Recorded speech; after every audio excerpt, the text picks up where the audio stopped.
नमस्कार, मंडल news bulletin में आपका स्वागत है। आइए पेश करते हैं आज के कुछ प्रमुख व मुख्य समाचार।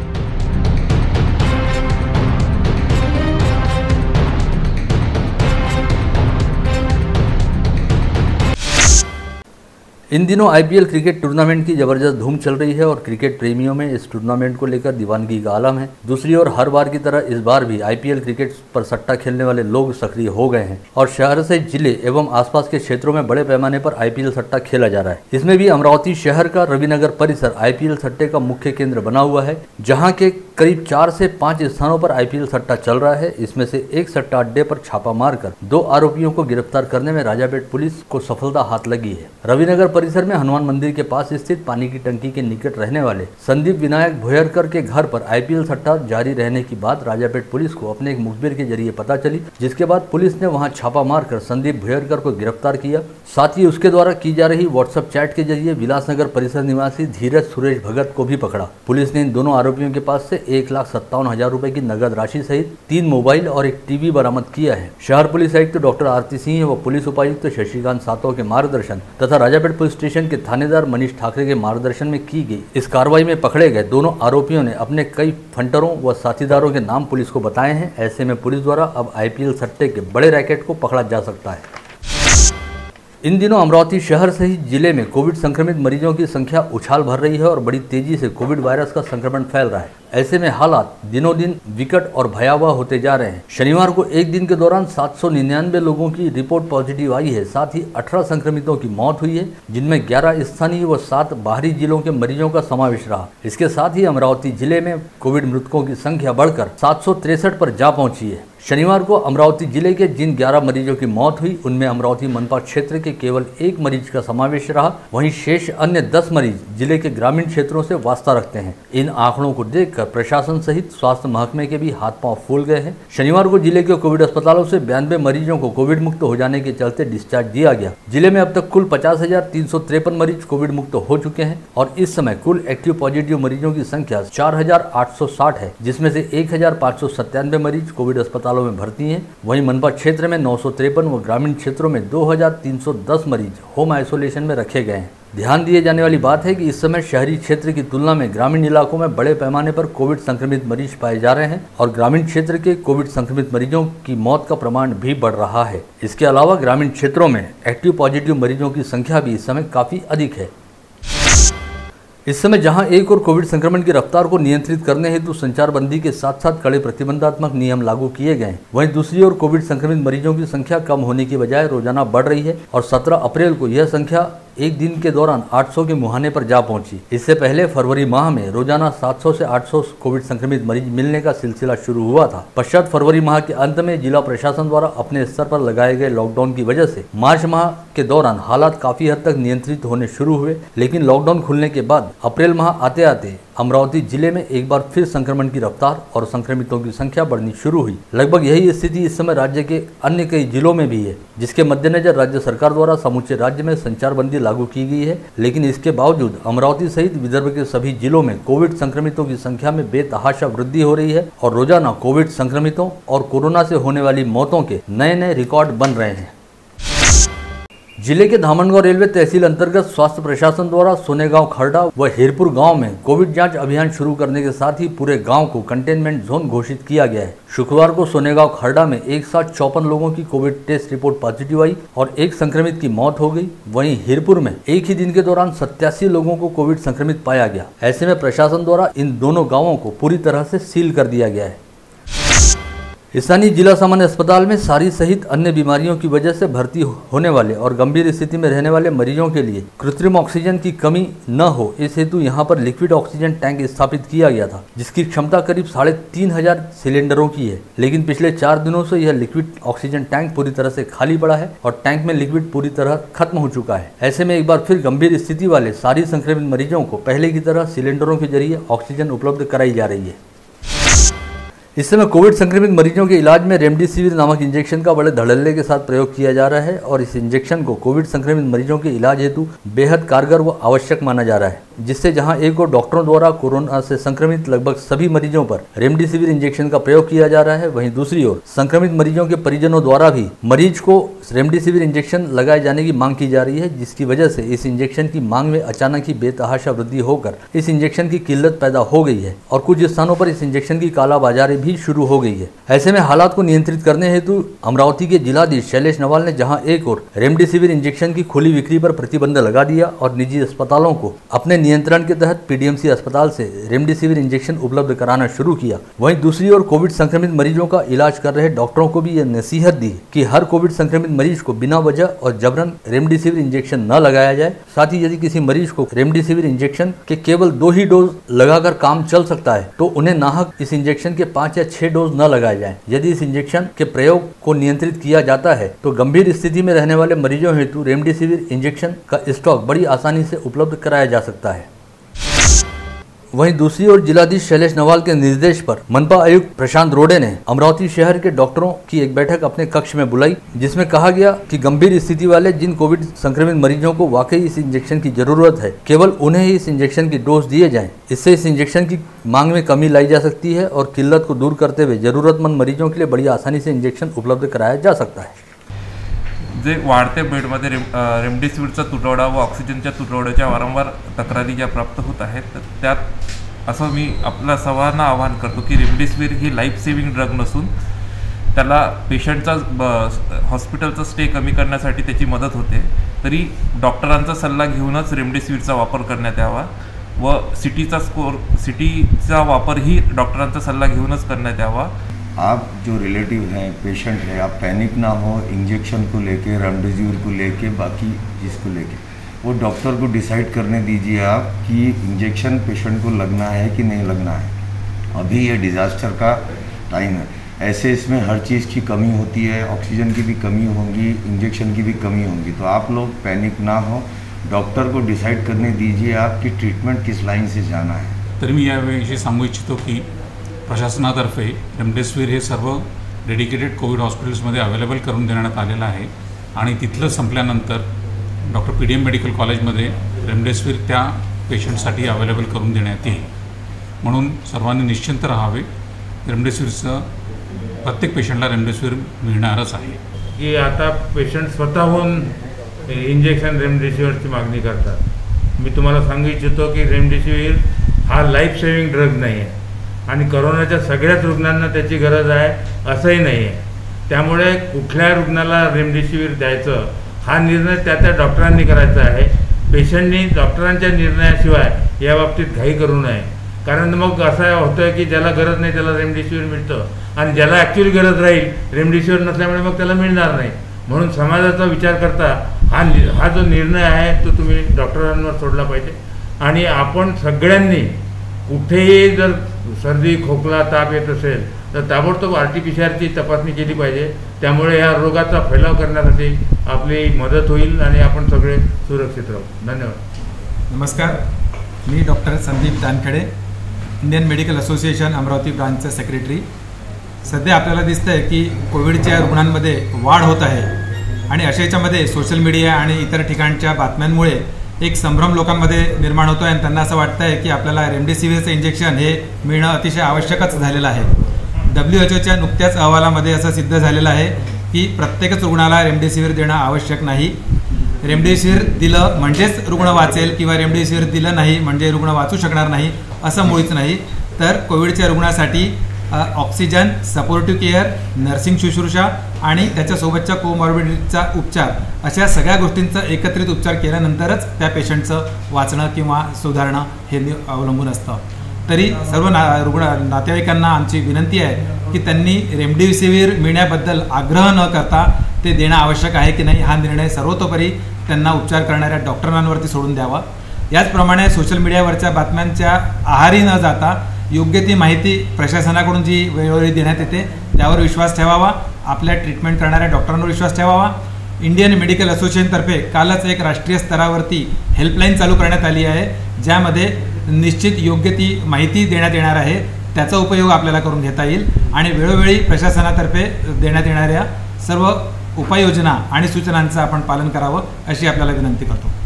साधे साधे सिम्पटम्स असतात. कुठलाही आजार तुम्हाला ताप जरी आला तर पहिले जाऊन तपासणी करा आणि औषधं मार्केटमध्ये अवेलेबल असतील नसतील ती आणि कोणाला काय द्यायचं त्याचा निर्णय डॉक्टरांना घेऊया. तुमच्या हातात फक्त एकच आहे, ताप आला, सिम्पटम आला, लगेच स्वतःला वेगळं करा, आयसोलेट करा आणि ताबडतोब तपासणी करून घेऊन द्या. रिपोर्ट निगेटिव्ह येऊपर्यंत शक्यतो कोणाशी भेटू नका. औषधांची अवेलेबिलिटी आणि कोणत्या रुग्णाला इंजेक्शन द्यायचं, कोणत्या रुग्णाला ऑक्सिजन द्यायचं त्याचा निर्णय डॉक्टर घेतील. आवश्यक असतील तिथे प्रत्येक इंजेक्शनला पेशंटला इंजेक्शन देणं जरुरी नाही आहे. काही लोक गोळ्यांवरही आणि घरी राहून पण चांगले होऊ शकतात. पण आपल्याकडे जर डिसीज आला असेल तर आपल्याकडून तो आपल्या फॅमिली मेंबरला किंवा घरातल्या म्हाताऱ्या माणसांना, लहान मुलांना पसरू नये याची काळजी घेणं तुमच्या हातात आहे.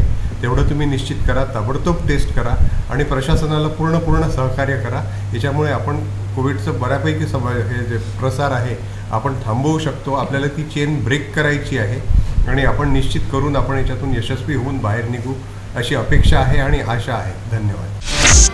इन दिनों कोविड की संक्रामक महामारी का संकट लगातार गहराता जा रहा है और शहर में कोविड व सारी सहित अन्य बीमारियों की वजह से रोजाना औसतन 8 से 13 लोगों की मौत हो रही है, जिनके पार्थिवों को अंतिम संस्कार हेतु हिंदू स्मशान भूमि में लाया जा रहा है. साथ ही साथ प्राकृतिक व अन्य वजहों से मृत होने वाले लोगों के पार्थिव भी ज्यादातर अंतिम संस्कार हेतु हिंदू स्मशान भूमि में ही लाए जाते हैं. ऐसे में हिंदू स्मशान भूमि में अंतिम संस्कार हेतु इन दिनों पार्थिव शरीरों की कतार देखी जा रही है और क्षमता से अधिक मृतदेह पहुँचने की वजह से यहाँ पर अब अंतिम संस्कार हेतु जगह कम पड़ने लगी है. ऐसे में हिंदू स्मशान भूमि की सुरक्षा दीवार के पास जमीन पर खुले आसमान के नीचे लकड़ी की चिता सजाते हुए कई पार्थिवों का अंतिम संस्कार करना पड़ रहा है. शनिवार को शाम तक हिंदू मोक्षधाम में कुल 29 पार्थिव शरीरों को लाया गया, जिसमें से 17 कोविड बॉडी तथा 10 नॉर्मल बॉडी थी. इसी तरह गत रोज भी हिंदू मोक्षधाम में 16 कोविड व 10 नॉर्मल ऐसे कुल 26 पार्थिव शरीरों को अंतिम संस्कार हेतु लाया गया था. ऐसे में कोविड व सारी संक्रमित मरीजों के शवों हेतु गैस शवदाहिनी की क्षमता कम पड़ने लगी है और कई संक्रमितों के पार्थिवों पर परंपरागत रूप से लकड़ी की चिता के जरिए अंतिम संस्कार करना पड़ रहा है, जिसकी वजह से यहाँ पर चिता सजाने के लिए चबूतरे व जगह कम पड़ रहे हैं और मोक्षधाम की सुरक्षा दीवार से सटी खाली जमीन पर कोविड व सारी संक्रमित शवों के साथ साथ सामान्य मृतदेहों के लिए खाली पड़ी जमीन पर लकड़ियों की चिता सजाते हुए अंतिम संस्कार करना पड़ रहा है. अमरावती जिले के साथ साथ इन दिनों यवतमाल जिले में भी कोविड संक्रमितों की बड़े पैमाने पर मौत हो रही है और यवतमाल के मोक्षधाम में रोजाना 15 से 20 शवों पर अंतिम संस्कार किया जा रहा है. ऐसे में यहाँ पर अब अंतिम संस्कार हेतु लकड़ियां खत्म होने की कगार पर हैं. आदिवासी बहुल मेलघाट क्षेत्र में अब भी बड़े पैमाने पर तंत्र मंत्र विद्या को लेकर अंधश्रद्धा व्याप्त है और लोग बाग बीमार पड़ने पर इलाज के लिए डॉक्टर के पास जाने की बजाय भूमिका यानी मांत्रिक के पास जाते हैं, जो कभी कभी जानलेवा साबित होता है. ऐसे ही यहाँ पर कोविड संक्रमित पाई गई 45 वर्षीय महिला भी दवाखाने का औषधोपचार छोड़कर इलाज करवाने हेतु भूमिका के पास गई, जिसकी गुरुवार की शाम मौत हो गई. कोविड पॉजिटिव रहने के बावजूद यह महिला सेमाडोह के प्राथमिक स्वास्थ्य केंद्र से निकलकर 10 किलोमीटर दूर स्थित भवई गाँव पहुंची, जहाँ पर एक भूमिका ने उसका तंत्र मंत्र विद्या से इलाज करना शुरू किया, लेकिन इस महिला की गुरुवार की शाम मौत हो गई. पश्चात चिखलदरा तहसील प्रशासन ने इस कोविड संक्रमित महिला का गुरुवार की रात में ही अंतिम संस्कार करना चाहा, लेकिन महिला के परिजन रात में अंतिम संस्कार नहीं करने को लेकर अड़े रहे और इस मृतदेह को रात भर अपने घर पर रखा, जिसके बाद करीब 20 घंटे पश्चात शुक्रवार की दोपहर 2 बजे इस महिला के पार्थिव पर अंतिम संस्कार किया जा सका. इस समय शहर में बिना वजह व बिना मास्क घूमने वाले लोगों पर मनपा व पुलिस के संयुक्त पथक द्वारा कार्रवाई की जा रही है. इसके तहत चौधरी चौक पर कार्रवाई जारी रहने के दौरान एक युवक MH27CL 2597 क्रमांक की दुपहिया पर सवार होकर बिना मास्क लगाए आता दिखा, जिसे मनपा कर्मचारी द्वारा जब रुकवाने का प्रयास किया गया तो दुपहिया सवार युवक ने फिल्मी स्टाइल में डॉस देकर मनपा कर्मी को छकाया और उसकी पकड़ से छूटकर भाग निकला. इससे पहले लॉकडाउन व संचारबंदी काल के दौरान सड़कों पर बिना वजह घूमने वाले लोगों पर पुलिस द्वारा बल प्रयोग करते हुए लाठियां भांजी जाती थी, लेकिन अब अमरावती मनपा व पुलिस महकमे के संयुक्त पथक ने एक बेहद शानदार तरीका खोज निकाला है, जिसमें संचारबंदी काल के दौरान सड़क पर बिना वजह और बिना मास्क पहने घूमने वाले लोगों पर कार्रवाई करने की बजाय उनकी कोविड टेस्ट की जा रही है. इस हेतु अमरावती शहर में 4 मोबाइल वैन को अलग अलग चौक चौराहों पर खड़ा किया जाता है और वैन में तैनात स्वास्थ्य पथक द्वारा सड़कों पर घूमने वाले लोगों के थ्रोट स्वैप सैंपल लिए जाते हैं. गत रोज अमरावती मनपा क्षेत्र में शुरू किए गए इस अनूठे अभियान की समूचे राज्य में जबरदस्त चर्चा रही और अब रत्नागिरी सहित कनकौली में अमरावती पैटर्न को अमल में लाया जा रहा है, जहां पर बिना वजह घरों से बाहर निकलकर घूमने वाले लोगों की RT-PCR व rapid antigen test on the spot की जा रही है. मनपा आयुक्त प्रशांत रोड़े के निर्देश पर मनपा के स्वास्थ्य पथक द्वारा शहर के विभिन्न इलाकों में सड़कों पर बिना मास्क और बिना वजह घूमने वाले लोगों की रैपिड एंटीजन टेस्ट करने हेतु शुरू किए गए अभियान के तहत शनिवार को चौधरी चौक व नया कॉटन मार्केट परिसर में स्वास्थ्य पथक द्वारा करीब 65 लोगों की कोविड टेस्ट की गई, जिसमें से एक व्यक्ति कोविड संक्रमित पाया गया। उसे तुरंत ही कोविड केयर अस्पताल में भर्ती कराया गया।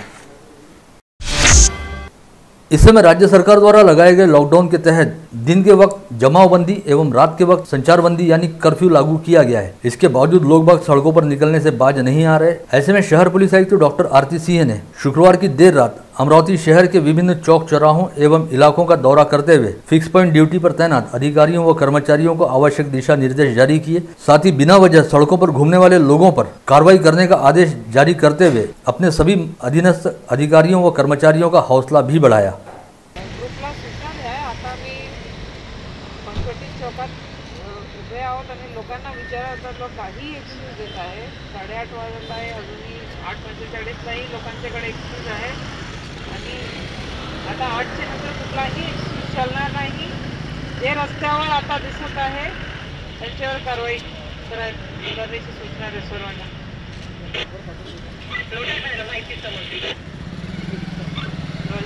Carry on. संचारबंदी काल के दौरान बिना मास्क पहने व बिना वजह सड़क पर घूमने वाले लोगों, जहां एक और मनपा व पुलिस पथक द्वारा कोविड टेस्ट की जा रही है और उन पर दंडात्मक कार्रवाई भी की जा रही है, वहीं इस समय कई लोग इस कार्रवाई का विरोध कर रहे हैं। ऐसे ही टेस्ट नहीं कराने और पेनाल्टी भरने से इनकार करने वाले 2 लोगों को मनपा पथक के साथ उपस्थित पुलिस पथक द्वारा अपनी हिरासत में लिया गया। वहीं बाजार परवाना विभाग के अधीक्षक उदय चौहान व पुलिस निरीक्षक राहुल आठवले के नेतृत्व में बाजार परवाना विभाग के निरीक्षक आनंद काशीकर ने इरविन चौक स्थित मथुरा फैमिली रेस्टोरेंट को सील लगाने की कार्रवाई की। यह रेस्टोरेंट लॉकडाउन रहने के बावजूद खुला हुआ था और यहां पर व्यापारिक गतिविधियां चल रही थी। अमरावती मनपा क्षेत्र में विज्ञापन के होर्डिंग लगाए जाने को लेकर मनपा अधिनियम अंतर्गत विज्ञापन व फलक नियंत्रण अधिनियम के नियमों की पूर्तता करना आवश्यक है। इस विषय को लेकर अमरावती मनपा क्षेत्र में बिना अनुमति व अनधिकृत तौर पर लगाए गए होर्डिंगों के संदर्भ में नागपुर हाईकोर्ट में एक जनहित याचिका दाखिल की गई है। इस याचिका को लेकर चल रही सुनवाई के दौरान फिलहाल तक अमरावती मनपा क्षेत्र में विज्ञापन होर्डिंग लगाने वाले लोगों द्वारा आवश्यक दस्तावेजों की पूर्तता नहीं की गई है। इसे लेकर यहां जारी प्रेस विज्ञप्ति में मनपा प्रशासन की ओर से कहा गया है कि अमरावती मनपा क्षेत्र में विज्ञापन के होर्डिंग लगाने वाली सभी विज्ञापन एजेंसियों द्वारा 19 अप्रैल से पहले आवश्यक दस्तावेज पेश किए जाएं, अन्यथा उनके द्वारा लगाए गए सभी विज्ञापन होर्डिंग को अनधिकृत व गैर कानूनी माना जाएगा। अकोला जिले में भूकंप के सौम्य झटके महसूस किए जाने से समूचे क्षेत्र में जबरदस्त हड़कंप मच गया है। अकोला शहर से 19 किलोमीटर की दूरी पर स्थित बालापुर तहसील में भूकंप के सौम्य झटके महसूस किए जाने की खबर है। इस भूकंप की तीव्रता रिक्टर स्केल पर 3.0 दर्शाई गई है।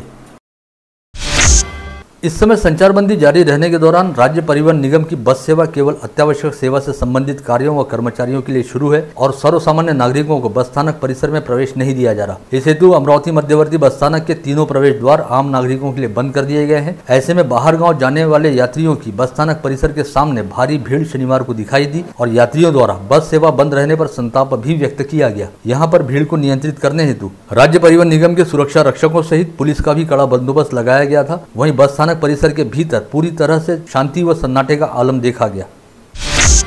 स्थानीय इतवारा बाजार परिसर स्थित बालाजी मंदिर में क्षेत्र के सब्जी व फल विक्रेताओं के लिए कोविड जांच शिविर का आयोजन किया गया, जिसमें क्षेत्र के फुटकर व्यवसायियों की कोविड टेस्ट की गई। संचारबंदी काल के दौरान प्रशासन द्वारा जीवनाशक वस्तुओं की दुकानों को खुले रहने की छूट दी गई है। साथ ही यह व्यवसाय करने वाले व्यापारियों व उनके कर्मचारियों के लिए RT-PCR पद्धति से कोविड टेस्ट करना अनिवार्य किया गया है। इसके तहत मनपा प्रशासन द्वारा शहर में जगह जगह कोविड टेस्ट शिविर लगाए जा रहे हैं, जहाँ पर व्यवसायियों की कोविड टेस्ट की जा रही है। स्थानीय कला क्षेत्र के इतिहास में पहली बार अमरावती के कलाकारों की किसी कलाकृति को विश्वविख्यात टी सीरीज में स्थान प्राप्त हुआ है और स्थानीय कलाकारों द्वारा तैयार किए गए दिल दिल नामक गीत को टी सीरीज पर रिलीज किया गया है। करीब 4.5 मिनट के इस गीत को टी सीरीज के यूट्यूब चैनल पर भी देखा जा सकता है। इस आशय की जानकारी गीत के दिग्दर्शक मयूर प्रकाश बर्डे द्वारा यहाँ बुलाई गई पत्रकार परिषद में दी गई है। श्रीनिवास मोड यांनी संगीतबद्ध केलेले आहे, तसेच भाविका राजकुमारजी राठी यांनी लिरिक्स लिहिलेले आहे आणि आशिष प्रजापती यांनी कंपोज केलेले आहे। त्याचप्रमाणे भूषण उईके, प्रकाश बर्डे, छाया बर्डे, विनय शरद थानुगुला, विनय वानखेडे यांनी या गाण्याला प्रोड्यूस केलेले आहे। तरी सर्वांनी हे गाणं बघा, आपल्या अमरावतीचं आपल्या विदर्भाचं सॉन्ग आहे, हे टी सीरीजला आहे। Thank you so much. मनपा प्रशासन द्वारा सातुर्णा एमआईडीसी परिसर में उद्योजकों, कामगारों एवं साईनगर प्रभाग के निवासियों हेतु कोविड टीकाकरण शिविर का आयोजन किया गया था। सातुर्णा एमआईडीसी के नए हॉल में शनिवार की सुबह 10:30 बजे से आयोजित इस टीकाकरण शिविर में सबसे पहले क्षेत्र के पार्षद तुषार भारती ने सपत्नीक टीका लगवाते हुए इस टीकाकरण अभियान की शुरुआत की। इस टीकाकरण शिविर में 72 लोगों ने वैक्सीनेशन करवाया। सुरुवातच माझ्या प्रभागापासून केली। या ठिकाणी एमआयडीसीचे अध्यक्ष आहेत वीरेंद्र सिंग खड्डा यांच्याशी चर्चा करून आम्ही या ठिकाणी आयोजित केलेली आहे आणि हा पहिला प्रयोग आहे अमरावती शहरामध्ये की आपण सेंटरच्या व्यतिरिक्त आपण लसीकरण करतो आणि खूप चांगला रिस्पॉन्स या ठिकाणी आता मिळतो आहे। पहिल्यांदा मी 2 दिवसाचा म्हटलं पण रिस्पॉन्स मिळाला तर आपण एक 4-5 दिवस इथे लोकांचं लसीकरण आपण या ठिकाणी करून घेणार। ज्या ठिकाणी 100पेक्षा जास्त कामगार आहेत अशा आस्थापनांमध्ये महानगरपालिकेने त्यांच्या परिसरात जाऊन त्यांचं लसीकरण करावं असे निर्देश आले होते आणि या निर्देशाच्या अनुषंगाने आज एमआयडीसी सातुर्णा परिसरामध्ये हा पहिला या प्रकारचा कॅम्प आम्ही घेतलेला आहे आणि अतिशय आनंद वाटतो की हा प्रभाग म्हणजे हा जे एमआयडीसी सातुर्णा येथे हा आमचा प्रभाग आहे आणि याचा शुभारंभ याच प्रभागामधून होतो आहे।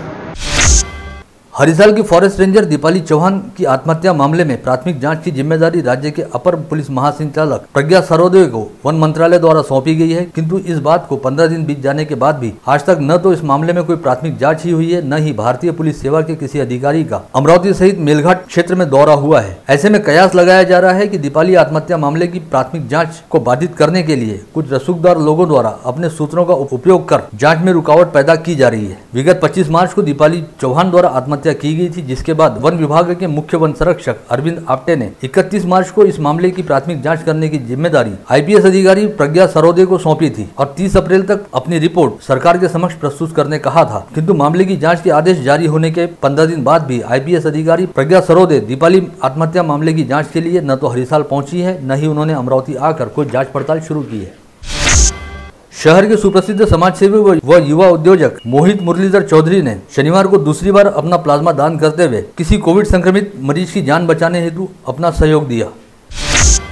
डॉक्टर पंजाबराव देशमुख स्मृति मेडिकल कॉलेज व अस्पताल में मरीजों के लिए निःशुल्क भोजन की सुविधा उपलब्ध कराई गई है। शिक्षा महर्षि डॉक्टर पंजाबराव देशमुख की 56वीं पुण्यतिथि के उपलक्ष्य में 10 अप्रैल से इस योजना का शुभारंभ श्री शिवाजी शिक्षा संस्था के अध्यक्ष हर्षवर्धन देशमुख के हाथों किया गया। इस अवसर पर संस्था के कोषाध्यक्ष दिलीप इंगोले, सचिव शेषराव खाड़े, महाविद्यालय संचालक doctor Padmakar Somvanshi, dean doctor Anil Deshmukh आदि उपस्थित थे।